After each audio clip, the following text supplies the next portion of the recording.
Bismillahirrahmanirrahim. Assalamualaikum warahmatullahi wabarakatuh. Waalaikumsalam warahmatullahi wabarakatuh. Sebelum kita mulai, kita doa dulu aja kayak biasa.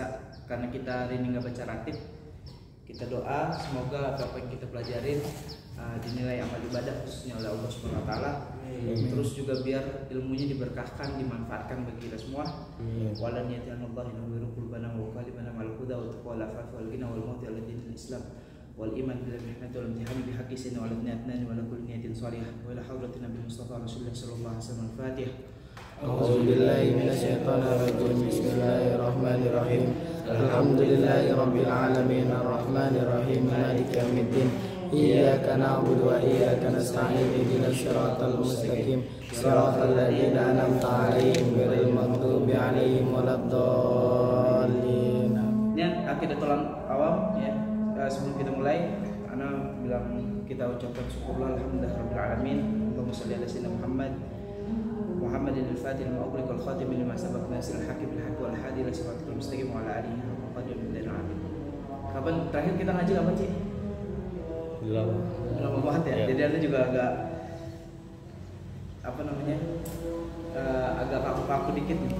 Apalagi sekarang jadinya bukan kelas umum lagi.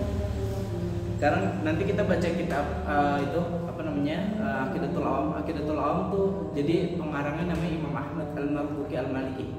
Kitab akidah, kitab tentang membahas tentang ketuhanan, tentang nabi, tentang malaikat, tentang kitab dan lain sebagainya macamnya. Jadi tuh ceritanya namanya Imam Ahmad Al-Marzuki Al-Maliki Al-Maliki. Beliau itu lagi ketiduran, tiba-tiba fisiknya, rohnya dimuliakan oleh Allah Subhanahu Wa Taala sehingga Imam Ahmad Marzuki Al-Maliki ini ketemu sama Rasulullah SAW.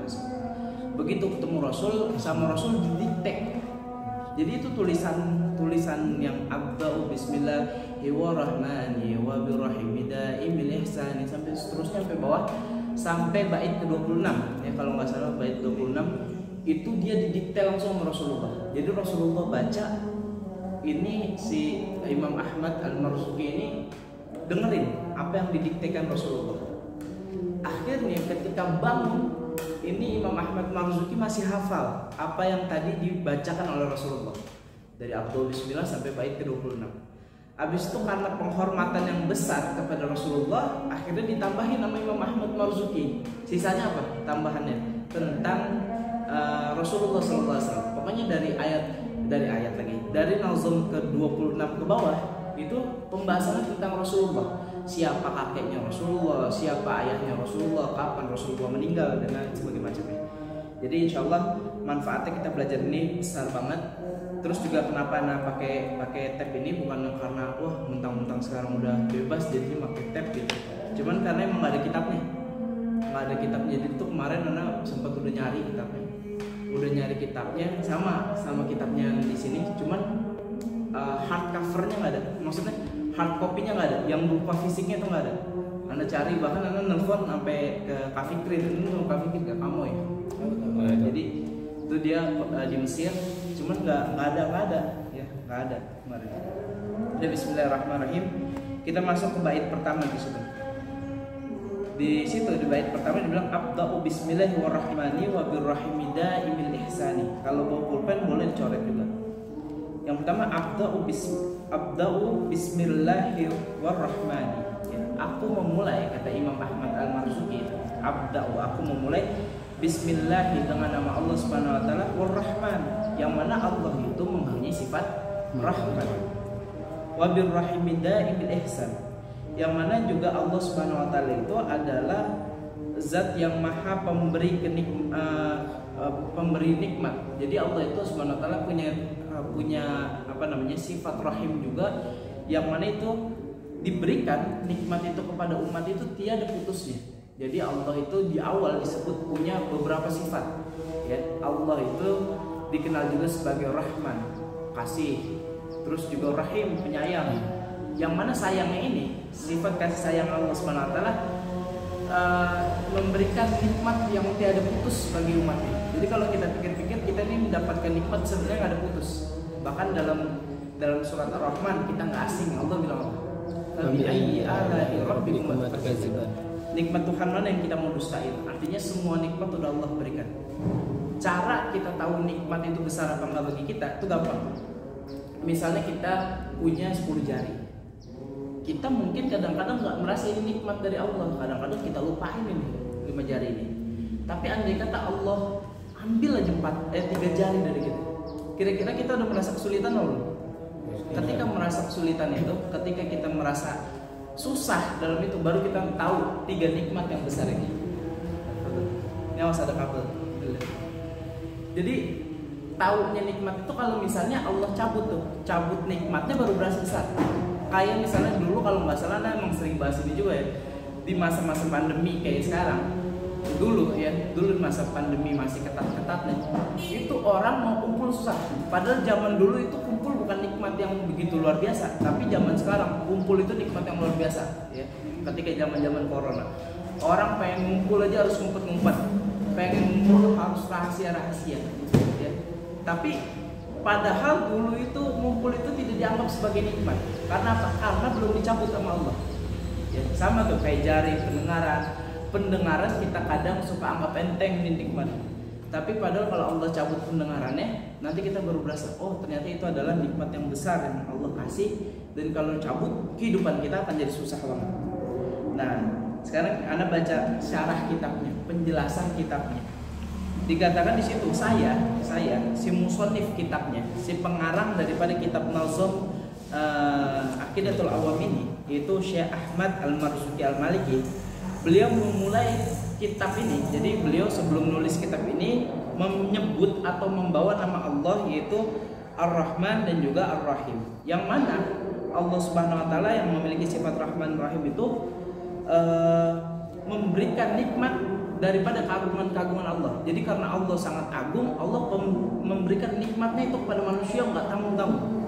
Nikmat terlengkap itu diberikan kepada manusia. Jadi nikmat, segala-gala nikmat diberikan kepada manusia. Nah, adapun pokok-pokok nikmat, pokok-pokok nikmat, artinya nikmat-nikmat yang paling penting itu dikatakan dalam kitab ini adalah yang pertama iman. Ya, jadi salah satu nikmat yang paling penting itu nih iman. Makanya kalau misalnya kita dengar orang lagi ceramah itu paling dasar standar di Al-Ghuntur itu mesti gini, yang telah memberikan nikmat iman, Islam dan juga sehat walafiat. Itu pondasi dasarnya, nikmat yang paling pokok adalah iman. Kalau orang punya iman, pasti dia punya Islam. Ada orang Islam tapi dia nggak beriman. Tapi kalau orang beriman pasti dia Islam. Bedanya apa? Bedanya kalau beriman itu, kalau Islam itu dia ketika mengucap asyhadu alla ilaha illallah wa anna Muhammad Rasulullah, dia Islam. Ya. Entah dalam dirinya percaya Allah, nggak percaya malaikat, itu urusan dia sama Allah. Jadi ada namanya salah seorang sahabat Rasul, namanya Usama. Usama ini ketika perang dulu Rasulullah kasih larangan 3 hal yang kita tidak boleh bunuh. Muslim itu darahnya itu haram. Jadi darah seorang muslim itu haram. Artinya haram apa? Nggak boleh dibunuh. Ya kecuali hak-hak Islam. Dulu kita pernah belajar hadis Arba'in Nawawi, dulu dibahas tidak boleh bunuh seorang muslim kecuali 3 hal. Ada apa aja? Ada yang pertama kalau misalnya dia murtad. Yang pertama dia bunuh orang. Kalau orang bunuh orang, dia boleh dibunuh. Yang bunuh kena dosa apa enggak? Kena dosa. Cuman ingat, yang bunuh harus hakim. Harus orang yang dipercaya atau diwakilkan. Orang yang diwakilkan oleh hakim. Siapa itu? Al-Gojo. Jadi hakim ketok palu, tok, saya putuskan dia dibunuh.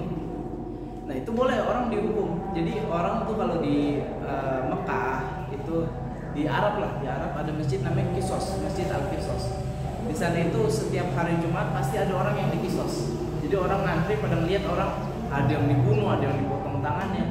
Itu macam-macam caranya. Ada orang dikisos kepala, dia kepalanya begini, pisaunya kecil, cuma segini loh. Karena alhamdulillah nggak pernah lihat. Ada cerita orang pernah lihat kisos, akhirnya dia 2 minggu nggak makan. Ya. Karena apa? Enak gitu melihatnya mual. Jadi pisaunya kecil segini. Jadi pisaunya nggak tajam-tajam. Dan itu motongnya dari pisaunya ditaruh belakang dulu biar nggak ngeliat orangnya. Terus dibawa ke depan langsung selek gitu. Jadi nggak kayak di film-film Jepang. Kalau film-film Jepang kan pakai pakai katana, dipotong, dibacok, dipenggal. Tapi enggak, penggalnya itu dari belakang, pisaunya tajam banget. Begini ke depan, langsung bleeding kepalanya. Itu kelihatannya kejam, tapi sebenarnya Islam itu udah sangat bijak. Yang pertama, orang yang bunuh orang boleh dibunuh. Ayatnya apa? Ayatnya dalam Al-Quran Al-Baqarah itu bilang begini. Ya ayyuhalladzina amanu kutiba alaikumul qital. Bukan. Kutiba alaikumul qisas. Al-hurru bil hurri wal abdu bil abdi wal unsa bil unsa. Jadi orang merdeka kalau bunuh orang merdeka maka dia dibunuh sama orang merdeka. Ya, sebalikannya, ada orang bunuh budak, maka dia dibunuh juga, pokoknya gitu. Tebusannya, kalau dia orang merdeka terus dibunuh, maka orang merdeka yang bunuhnya harus dibunuh.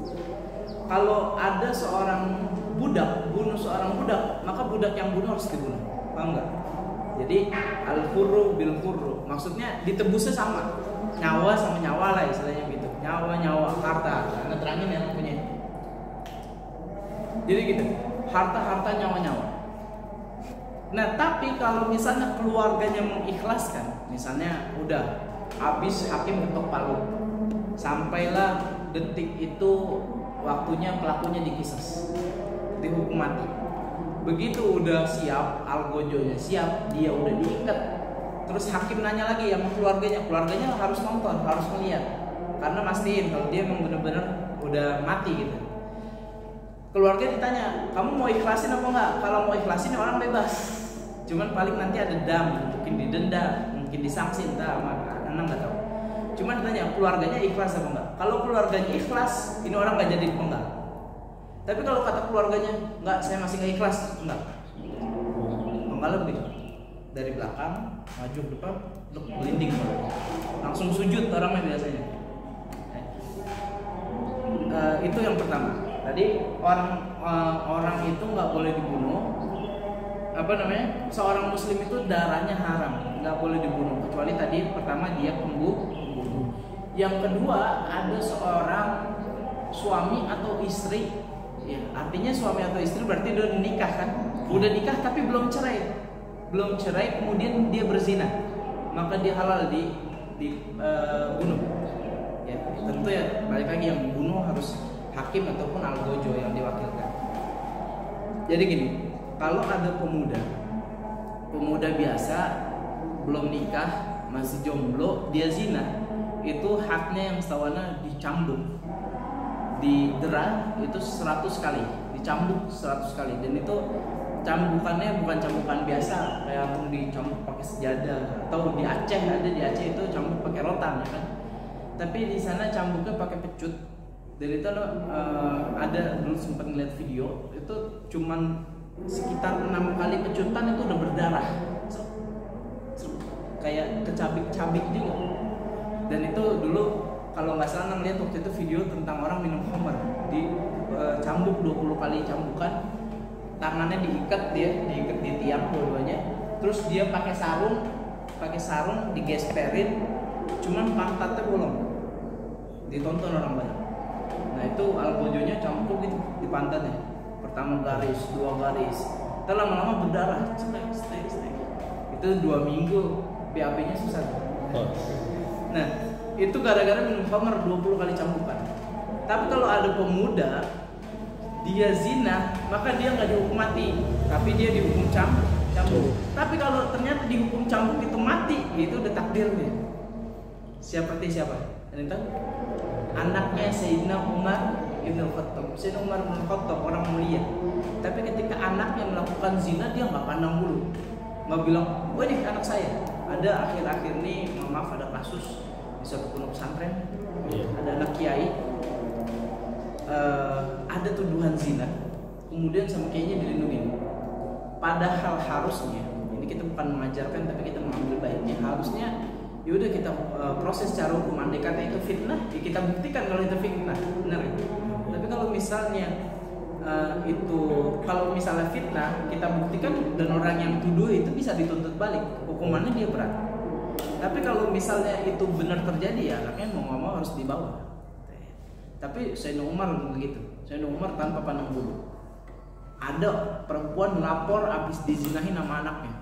Anaknya dicambuk sama Sayyidina Umar dan ternyata anak meninggal. Anak meninggal. Tega gak Sayyidina Umar? Itu dicambuk sama Sayyidina Umar.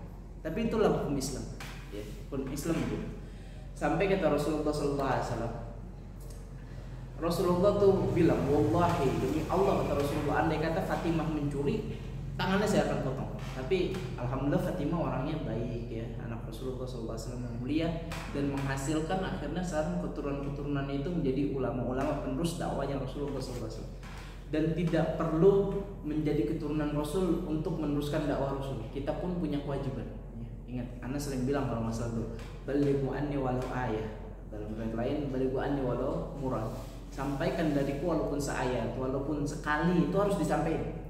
Antum tahu kalau misalnya sujud itu sikutnya nggak boleh nyentuh, apa namanya? Nggak boleh nyentuh lantai.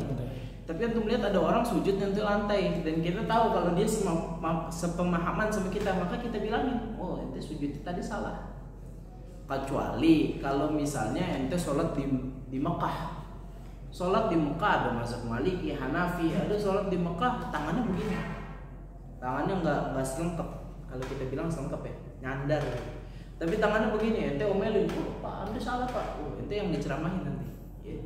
Sama kalau misalnya kita ke Turki misalnya. Ke Turki itu ada masjid namanya Masjid Muhammad Al-Fatih. Di Masjid Muhammad Al-Fatih itu mazhabnya Hanafi. Kalau kita sholat di situ, maka bilang amin ya, waladhdallin, amin. Itu bilang aminnya baca sir, baca pelan, nggak dibaca amin. Itu jangan disalahin, jangan kita nanti ke sono antum itu $1, oh kita yang dikeroyok di sana. Ya.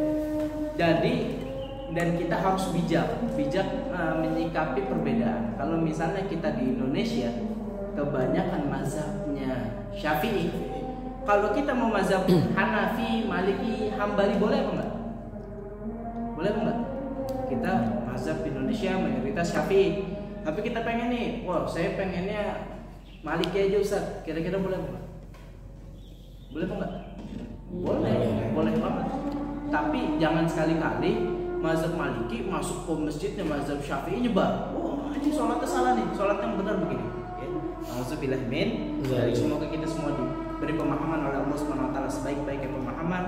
Yang paling penting satu, umur kita diberkahi oleh Allah SWT, kehidupan kita diberkahi sehingga kita, dan semoga ini satu cita-cita terbesar kita dimuliakan ruh kita untuk ketemu Nabi Muhammad SAW di alam mimpi maupun nanti ketemu di alam nyata insyaallah. Al-Fatihah.